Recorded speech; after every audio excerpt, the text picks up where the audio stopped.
आदित्य और जानवी एक दूसरे से बहुत प्यार करते थे।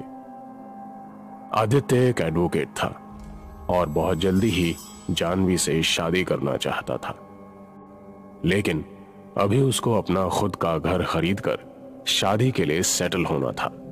हेलो जानवी, माय लव, कैसी हो तुम? तभी जानवी को महसूस हुआ कि उसके कंधे पर किसी ने हाथ रखा है। वो एकदम चौंक पड़ी और उसकी हंसी रुक गई। फिर उसने जैसे ही पीछे पलटकर देखा तो डर के मारे उसके हाथ पैर कांपने लगे। उसके पीछे लाल आंखों वाली एक भूतनी बैठी हुई थी। उसका चेहरा भी नीला पड़ा हुआ था और बाल हवा में लहरा रहे थे। जानवी के हाथ से मोबाइल छूटकर नीचे गिर गया। उस भूतनी ने जानवी का गला पकड़ लिया। अचानक से कमरे की लाइट्स ब्लिंक करने लगी और जानवी का दम घुटने लगा। रवि और मालती भागकर जानवी के रूम में पहुंचे तो देखा कि वो जमीन पर बेहोश पड़ी हुई है। जानवी, उठो बेटा, क्या हो गया तुमको? ये सुनकर जानवी ने एक लंबी सांस ली और बोली, वो बहुत ही भयानक औरत थी। लाल आंखें, नीला चेहरा, उसने मेरा गला भी पकड़ा और उसकी बात किसी को भी समझ नहीं आ रही थी। डॉक्टर ने इसे स्ट्रेस बताकर जानवी को दवाइयां दी और आराम करने के लिए कहा। अगले दिन को आदित्य घर आया तो उसको देखकर उसका ध्यान डाइवर्ट हुआ। जानवी, तुम कल के हुए अजीब से इंसिडेंट से मुझे बहुत परेशान दिख रही हो। ये बिल्कुल ठीक टाइम है तुम्हें सरप्राइज देने का। तो ठीक है, बताओ क्या है सरप्राइज? अरे सरप्राइज यहाँ नहीं आ सकता, तुम्हें मेरे साथ चलना होगा। उसकी बात सुनकर जानवी अपने पेरेंट्स से परमिशन लेकर उसके साथ चली गई। थोड़ी देर बाद उनकी कार एक बंगले के सामने जाकर रुकी, जिसको देखकर जानवी की आंखें खुली की खुली रह गईं। कैसा लगा जानू? This is our future house. ये सुनकर जानवी को यकीन नहीं हुआ और वो हैरानी से बोली, are you serious? Yes my love, yes. Oh, thank you so much आदि।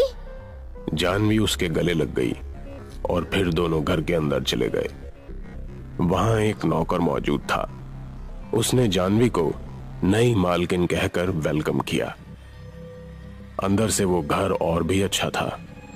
अब वो लोग कॉरिडोर में ही थे कि अचानक से किसी के हंसने की आवाज आने लगी।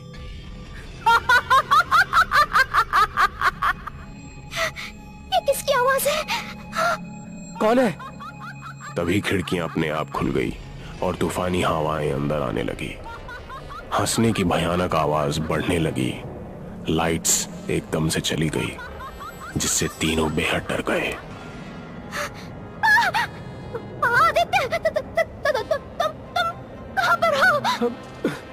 जानवी, जानवी, मैं तुम्हें देख नहीं पा रहा हूं। अचानक से एक बल्ब जला और मध्यम रोशनी में तीनों को ही सामने वो भूतनी खड़ी नजर आई। धोखेबाज नौकर, अपने मालिक के साथ गद्दारी करके तुम्हें शर्म नहीं आई? कहते हुए वो नौकर के ऊपर झपटी। उसने अपने तेज नाखूनों वाला पंजा पहले 2 बार उसकी आंखों में मारा, फिर उसके पेट के आर पार कर दिया। नौकर ने वहीं दम तोड़ दिया। किसी अच्छे परिवार का घर उजाड़कर अपना घर बसाने चलते हो?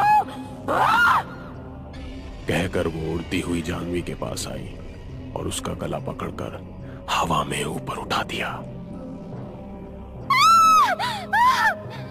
उसको छुड़ाने के लिए जैसे ही आदित्य करीब आया, उसने उसके एक हाथ मारा और वो बहुत ही दूर जाकर गिरा। फिर उसने जानवी के बाल पकड़े और उसको लेकर बड़ी तेजी से कॉरिडोर में घसीटने लगी। आदित्य ने खुद को संभाला और उसके पीछे भागा, लेकिन वो उसको पकड़ नहीं सका। भूतनी एक जगह रुकी और उसने जानवी की आंखों में आंखें डालकर गुस्से से उसको देखा। भूतनी ने भयानक आवाज करते हुए जानवी के मुंह पर अपने तेज पंजों से 2-3 हमले किए और उसको लेकर खंबे पर चढ़ गई। आदित्य, आदित्य! जो तुम चाहती हो वो मैं कर दूंगा। प्लीज प्लीज प्लीज जानवी को छोड़ दो, प्लीज जानवी को छोड़ दो। मेरे पास टाइम बहुत कम है, अगर इसकी सलामती चाहते हो तो जल्दी से जाओ। मैं भी आता हूँ। जानवी को कुछ मत करना, प्लीज जानवी को कुछ मत करना। कहकर वो हड़बड़ाता हुआ वहां से भागा और कार में बैठकर निकल गया। वो एक झोपड़ी के सामने जाकर रुका जिसमें एक कपल और उनका एक बच्चा था। अरे आप यहाँ? कहिए अब क्या लेने आए हैं? क्या ये झोपड़ी भी सरकार हमसे छीनना चाहती है? सुनकर आदित्य सीधा उन दोनों के कदमों में गिर गया। ये देखकर वो दोनों भी चौंक पड़े। मैंने आपसे झूठ कहा था, आपका ये घर इलीगल नहीं है और ना ही सरकार ने उसको तोड़ने का कोई नोटिस जारी किया था। अरे आप जो पेपर्स हमारे पास लाए थे और जो हमसे घर भी खाली करवा लिया, वो सब क्या था? देखिए, मैं एक वकील हूं, मैंने नकली पेपर्स बनवाकर वो सब किया था सिर्फ अपनी शादी के लिए। मुझे आपका घर चाहिए था और वो भी एकदम मुफ्त में, इसीलिए मैंने ऐसा किया।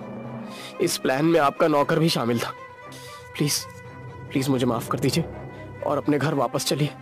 तो अब आप इतने नेक दिल कैसे बन गए जो खुद यहाँ हमें लेने आए हैं?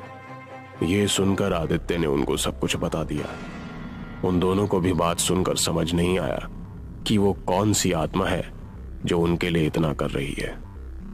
वो आदित्य पर गुस्सा थे, पर फिर भी उसके साथ अपने बच्चे को लेकर वहां से निकल गए। जब कार जाकर घर के बाहर रुकी तो सभी को जानवी की चीखें सुनाई दे रही थीं। आदित्य भागा भागा उनके साथ घर के अंदर पहुंचा तो जानवी अभी भी बालों के बल हवा में ऊपर उठी हुई थी। उसके हाथ पैरों पर कई तरह की चोटें लगी थी और वो चिल्लाए जा रही थी। कहाँ हो तुम? मैं इस घर के असली मालिक को ले आया हूँ। अब मेरी जानवी को छोड़ दो प्लीज। वैशाली, मेरी बहन, क्या ये तुम ही हो? हाँ ईशान भैया, मैं ही हूँ। ये वकील आपके साथ फ्रॉड कर रहा था, इसलिए भगवान जी ने मुझे आपकी मदद के लिए भेजा है। मैं इनसे माफी मांग चुका हूँ, मुझे मेरी गलती पर पछतावा है। आगे से किसी के साथ ऐसा करने की कभी सोचूंगा भी नहीं। अगर सोचा भी तो मैं फिर से वापस आऊंगी और इस बार तेरी मोहब्बत को तुझसे छीन लूंगी। इतना कहकर उसने अपने हाथ से इशारा किया और जानवी जमीन पर आ गई। आदित्य ने जल्दी से उसको अपनी बाहों में थामा और गोद में उठा लिया। फिर वो भूतनी गायब हो गई। हम लोग यहाँ से जा रहे हैं, मुझे माफ कर दीजिए।